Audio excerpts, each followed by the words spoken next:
Tomando como pivote cada uno de los criterios mencionados, la comparación de los conocimientos, conceptos empíricos y teóricos dicta que mientras las relaciones que se establecen para construir los primeros son casuales o arbitrarias, las de los segundos se caracterizan por su causalidad, relaciones de causa y efecto.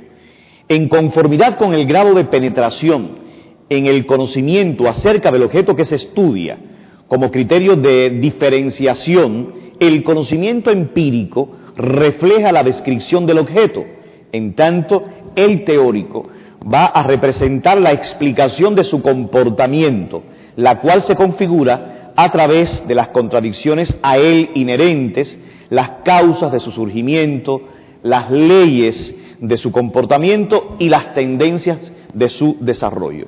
Este conocimiento es expresión de los vínculos determinantes entre los objetos.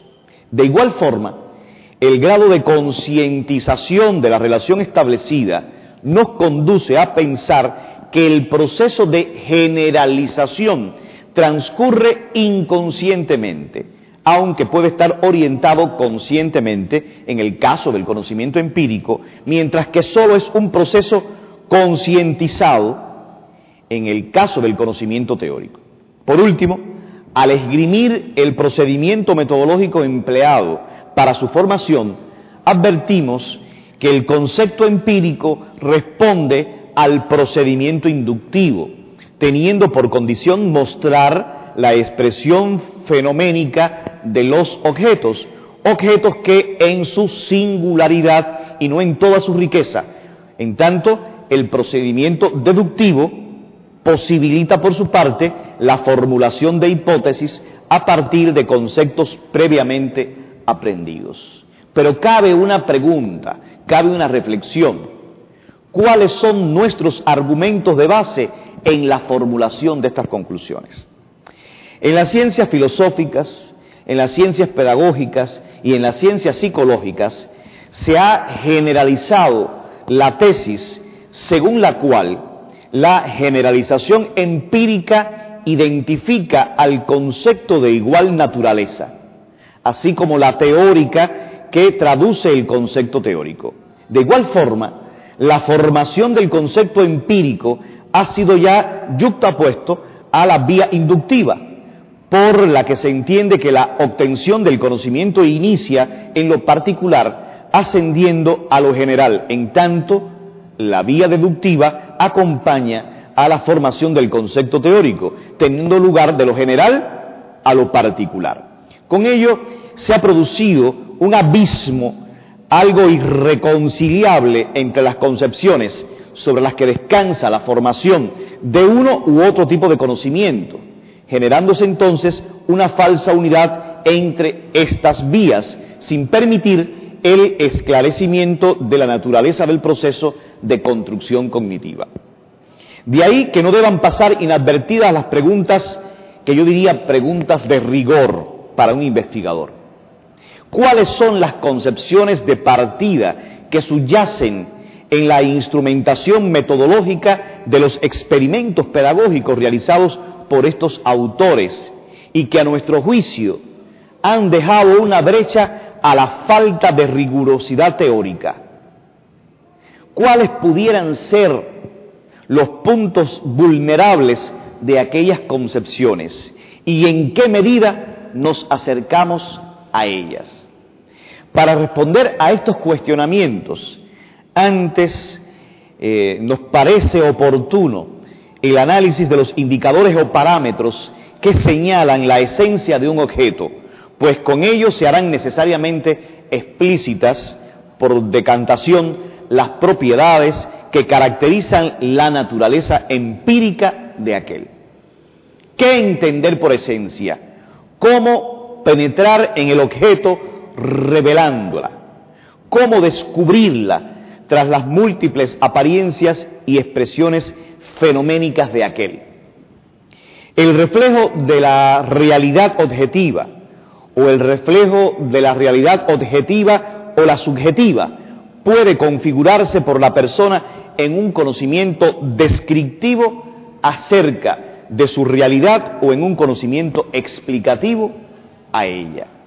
En ambos casos, la persona debe, en función de la obtención de su conocimiento, estructurar las relaciones pertinentes entre las partes constitutivas del objeto que aborda o establecer las relaciones entre dicho objeto y otros que necesariamente se vinculen con él.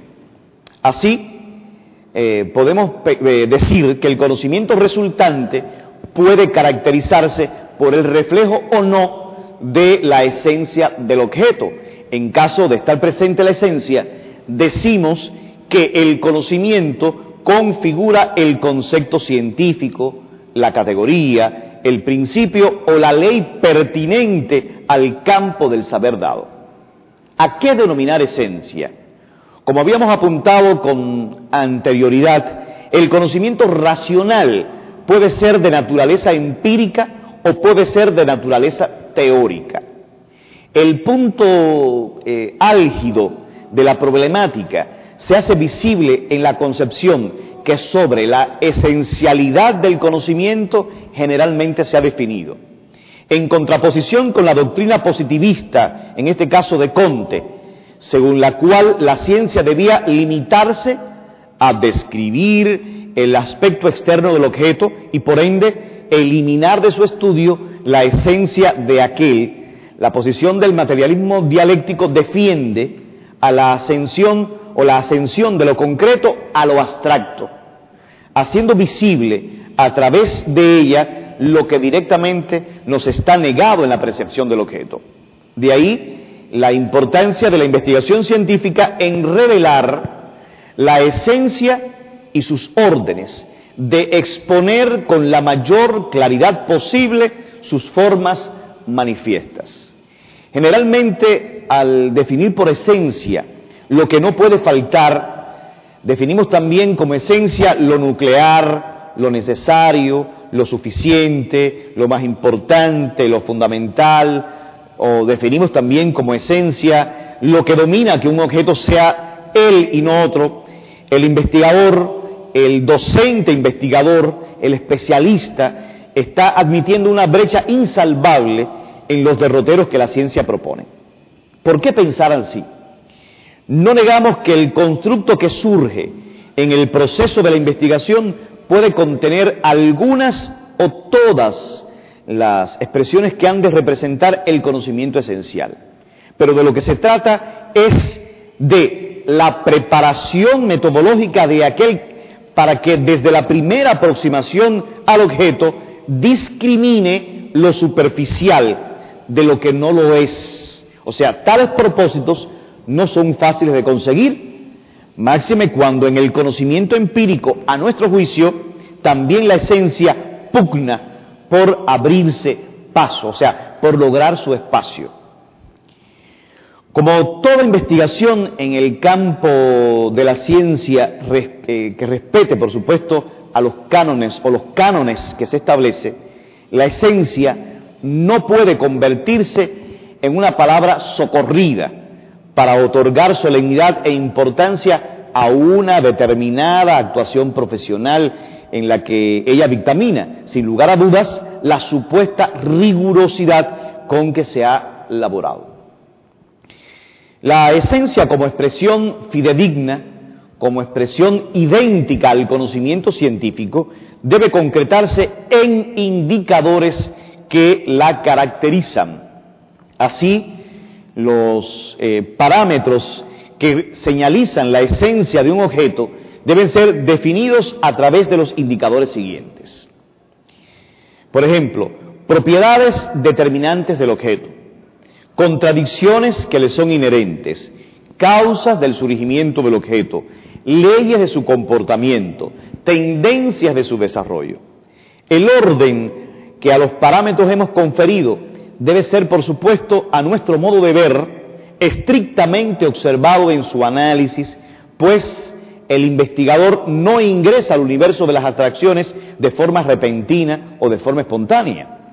La ascensión a órdenes superiores de abstracción comienza, decimos, por la enumeración de las propiedades determinantes del objeto, las cuales constituyen el único indicador de la esencia que puede ser directa e inmediatamente reflejado y por lo tanto defendidos o descritos en este caso. Esta es la razón por la que comúnmente muchos conceptos son defendidos como teóricos, pues el investigador equivocadamente considera agotada la esencia al reflejar en el concepto las propiedades determinantes del objeto. Ahora, las propiedades determinantes del objeto forman parte de la esencia, que como conocimiento sobre él se construye, pero no la agota.